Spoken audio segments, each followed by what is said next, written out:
I'm just doing a little bit of free motion work here, and I just wanted to show you what I do to try not to have a jump after I've stopped and I start again. So, sorry, just adjusting the camera here.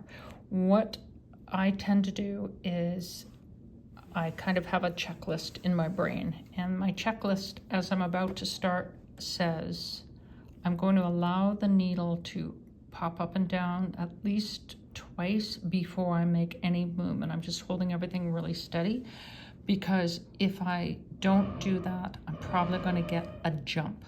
So I'm pressing my foot on the pedal, 1, 2, and then I can start moving. And this just sort of helps keep things from jumping. Now I'm in this really tight little section here, so this is a little tricky. I'm doing a little more speed. I'm just going to do a little bit of twizzling through this rather tight little section here, and I want to stop because I want to adjust everything and take a breath. So I stop, make sure I've stopped, and I lift my foot up off the pedal. Sorry, I'll make sure I can see that okay. And I take a breath. Take my hands off, take a deep breath, push my shoulders back, give my neck a little bit of a roll. It can be a little bit stressful, tiny bit, especially when you're kind of new at this. So I'm going to start up again, but I want to make sure that my needle comes up and down a good couple of times before I move anything to avoid a jump. Okay, here we go. So press your foot down, 1, 2, and then I gently start to move. That way everything is under control. Now I'm coming out of that really, really skinny area. I'm just going to do a couple of little loopy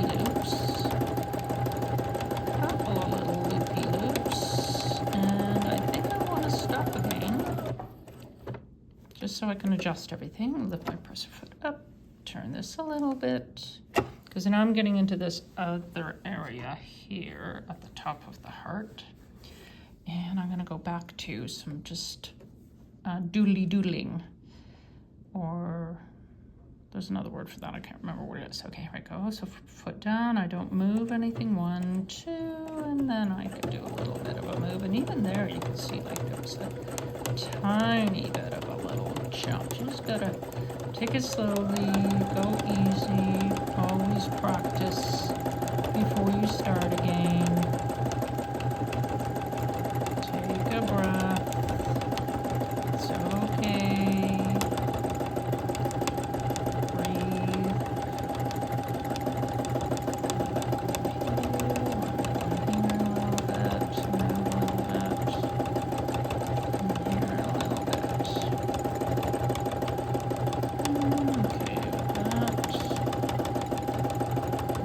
Anytime you need to. I'm going to stop. Take a deep breath. Relax your shoulders. Move your neck a little bit. Reposition if you need to. Lift the presser foot up if you need to. Move the fabric around if you need to. Get ready to start. 1, 2, and then I do a little bit of gentle movement. Found that when I was practicing free motion movement, when I was practicing free motion quilting, I had a lot of jumps. And I realized the best way to avoid that was to do as I'm demonstrating here, which was absolutely not to move until my needle had gone up and down a good couple of times. Change that up a little bit.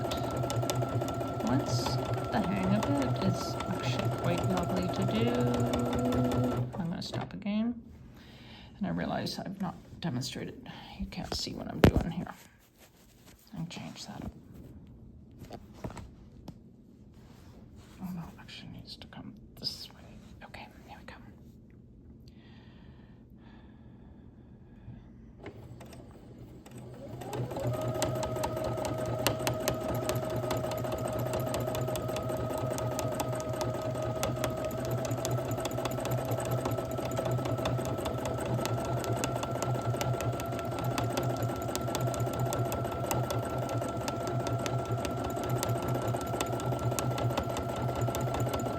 these gloves I'm wearing are nothing fancy. I'm gonna stop for a sec. So these gloves I'm wearing are absolutely nothing fancy, but I cut the thumbs and the little tips of my index fingers out so I could move things and, you know, pick off threads and stuff like that. And that was why I stopped here, because I thought I saw something that was bugging me. But yeah, these are from my local restore. They were $2 a pair, and they're great because they've got these little nubbly things. So they really do help hold on to the fabric a little bit. And I really only have to go from here over to here. So I have lots of nice space here. I just want to make sure you can see this okay.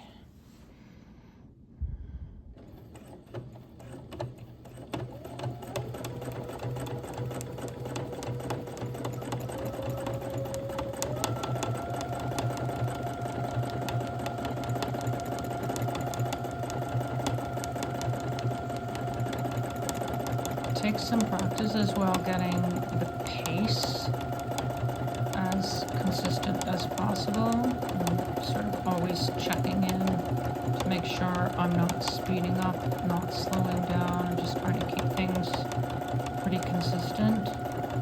Sort of sending messages down to my foot to either relax a little bit on the pedal or add a little more pressure on the pedal, but I think I'm doing okay just now.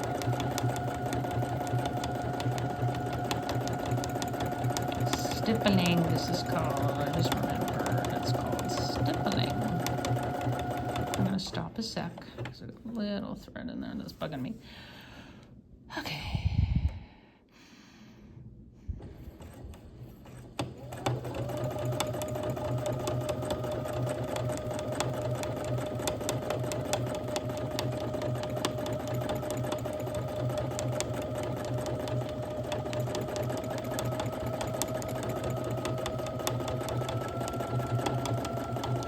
Bit of a temptation when you're coming toward the end to speed up.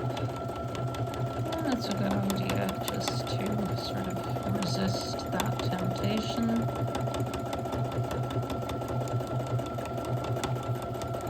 There's no need to rush. Just take your time.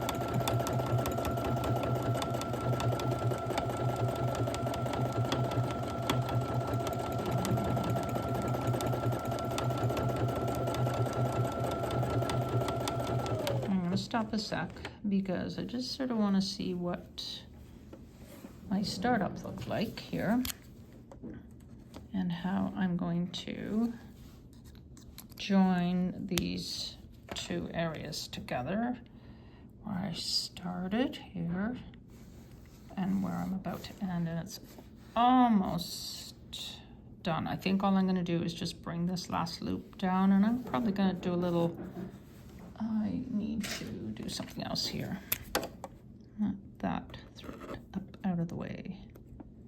That thread up out of the way too. This guy too, maybe not. Okay, whoops. Okay, and I'm gonna go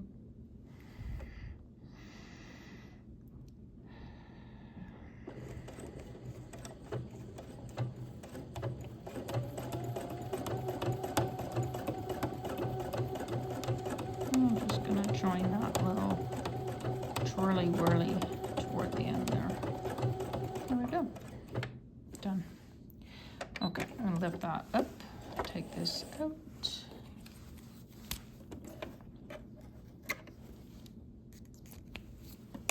There you go. So this is some really rather nice stippling work. I'm happy with that. I'm satisfied with that. Nice and smooth and consistent. Yeah, I'm okay with that. I'm happy with that. I got some stuff in here. I'm not sure what I'm going to do on the interior of the heart here, if I'm going to do anything at all, because it's such lovely, beautiful fabric. I did a teeny tiny little bit of, what's it called, thread painting in here on that birdie. but I probably should do a little bit more so it looks kind of consistent and not like a mistake.